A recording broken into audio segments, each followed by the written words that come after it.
ঈসা আলাইহিস সালামের শাসনকাল, ইয়াজুজ মাজুজের আগমন এবং কিয়ামতের পূর্ববর্তী ঘটনা। আসসালামু আলাইকুম ওয়া রাহমাতুল্লাহ।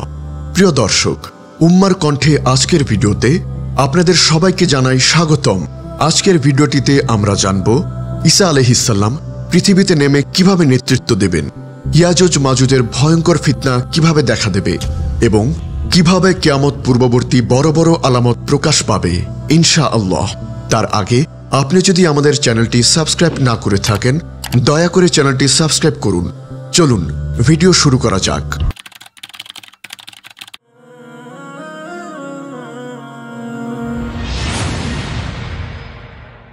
দাজ্জালকে হত্যা করার পর ঈসা আলাইহিস সালাম পৃথিবীতে শান্তি ও ইনসাফ প্রতিষ্ঠা করবেন।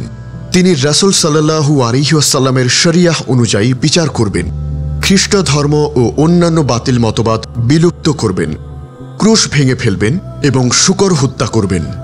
জিজিয়া তথা অমুসলিম কর বাতিল করবেন, কারণ তখন সবাই ইসলামে প্রবেশ করবে।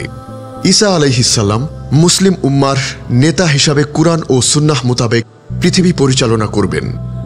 রাসূল সাল্লাল্লাহু আলাইহি ওয়াসাল্লাম বলেছেন, ঈসা আলাইহিস সালাম বিচার করবেন কুরআন ও সুন্নাহ ভিত্তিতে। সহিহ বুখারী। ঠিক তখনই নতুন এক ভয়ঙ্কর ফিতনা মাথা তুলবে, ইয়াজুজ মাজুজের মুক্তি ঘটবে।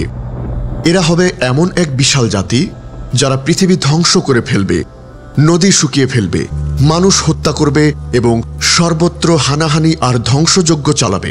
তাদের সংখ্যা এত বেশি হবে যে প্রতিটি পাহাড়, উপত্যকা এবং মাঠ তাদের দিয়ে ভরে যাবে। ঈসা আলাইহিস সালাম মুসলিমদের নিয়ে তুর পাহাড়ে আশ্রয় নেবে। মুসলিমরা আল্লাহর কাছে দোয়া করবে যেন এই ভয়ঙ্কর জাতি থেকে মুক্তি পাওয়া যায়। অবশেষে আল্লাহ তাআলা বিশেষভাবে ইয়াজুজ মাজুজদের উপর এক ধরনের পোকা পাঠাবেন যা তাদের ঘাড়ে কামড়ে দেবে এবং তারা সকলে একসাথে ধ্বংস হবে। ইয়াজুজ মাজুজ ধ্বংস হওয়ার পর পৃথিবীতে এক অদ্ভুত পরিবেশ তৈরি হবে। তাদের মৃতদেহ দুর্গন্ধে পরিবেশ ভারী হয়ে উঠবে, মাটি এত নোংরা হয়ে যাবে যে মানুষ স্বাভাবিক জীবনযাপন করতে পারবে না। তখন ঈসা আলাইহিস সালাম এবং মুসলিমরা আবার আল্লাহর কাছে দোয়া করবে। রাসূল সাল্লাল্লাহু আলাইহি ওয়াসাল্লাম বলেছেন, অতঃপর আল্লাহ এক বিশেষ বৃষ্টি পাঠাবেন যা সমস্ত মৃতদেহ ধুয়ে পরিষ্কার করে দেবে এবং পৃথিবী আবার স্বাভাবিক হয়ে যাবে। সহিহ মুসলিম। ঈসা আলাইহিস সালামের শাসনকালের শাস্তি ও বরকতের যুগ। জমিন সব ধরনের ফসল ফলাবে, পশু পাখি নির্ভয় ঘুরে বেড়াবে, শিশুরা সাপের গর্তে হাত দিলেও কোনো বিপদ হবে না, হিংস্র পশুরাও শান্ত হয়ে যাবে, মানুষের মধ্যে ভালোবাসা ও ভ্রাতৃত্ব হবে সর্বোচ্চ পর্যায়ে। ঈসা আলাইহিস সালাম নিজে নবী হয়েও নবী মুহাম্মদ সাল্লাল্লাহু আলাইহি ওয়াসাল্লামের উম্মত হিসাবে কাজ করবেন। এটাই হবে তার বিনয় ও আনুগত্যের শ্রেষ্ঠ দৃষ্টান্ত। এক নির্দিষ্ট সময়ের শাসনের পর ঈসা আলাইহিস সালাম ইন্তেকাল করবেন। হাদিসে আছে তিনি 40 বছর পৃথিবীতে থাকবেন। তার মৃত্যুর পর মুসলিমরা তার জানাজা পড়বে। তাকে মদিনায় নবীজি সাল্লাল্লাহু আলাইহি ওয়াসাল্লামের কবরের পাশে দাফন করা হবে ইনশাআল্লাহ। এটি হবে মুসলিম উম্মার আরেকটি সোনালী অধ্যায়ের সমাপ্তি। রাসূল সাল্লাল্লাহু আলাইহি ওয়াসাল্লাম বলেছেন, তিনি 40 বছর অবস্থান করবেন, তারপর মৃত্যুবরণ করবে এবং মুসলিমরা তার জানাজা পড়বে। আবু দাউদ। ঈসা আলাইহিস সালামের মৃত্যুর পর উম্মার অবনতি শুরু হবে এবং কিয়ামতের বড় বড় আলামত একের পর এক প্রকাশ পেতে থাকবে। পৃথিবীর 3টি বড় স্থানে ভূমিধস হবে, একবার পূর্ব দিক থেকে, একবার পশ্চিম দিকে এবং একবার আরব ভূখণ্ডে। এই ভূমিধস হবে এত বড় আকারের যে গোটা জনপদ এক নিমিষেই ধ্বংস হয়ে যাবে। আকাশ থেকে একটি বিশাল ধোঁয়া বের হবে যা সমগ্র পৃথিবী আচ্ছন্ন করে ফেলবে। ঈমানদাররা সামান্য অসুস্থ হবে, কিন্তু কাফেরদের জন্য এটা হবে ভয়ঙ্কর শাস্তি। কুরআনেও এই দুখানের কথা এসেছে। ফিরিস্তাদের মাধ্যমে বলো, তোমরা অপেক্ষা করো এমন এক দিনের যখন আকাশ ধোঁয়া ছড়াবে। সূরা আদ-দুখান আয়াত 10 থেকে 11।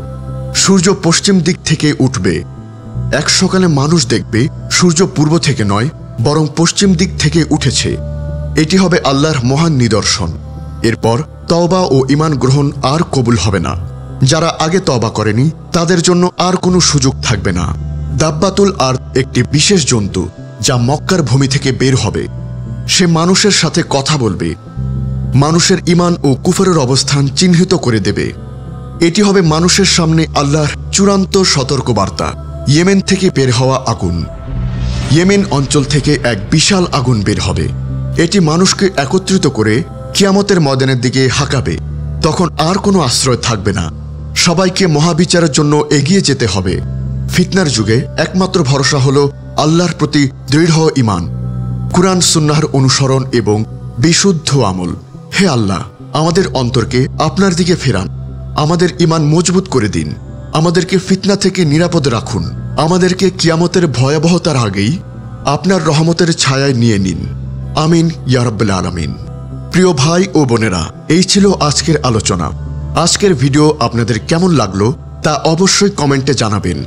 যদি আমাদের ভিডিওগুলো ভালো লাগে তবে সাবস্ক্রাইব করতে ভুলবেন না। ভিডিওটি বন্ধুদের সাথে শেয়ার করুন। আপনাদের এক একটি শেয়ার, এক একটি দোয়া আমাদের দাওয়াহের যাত্রাকে আরও এগিয়ে নেবে ইনশাআল্লাহ। আগামী ভিডিওতে আবার দেখা হবে। ততক্ষণ পর্যন্ত আল্লাহ হাফেজ।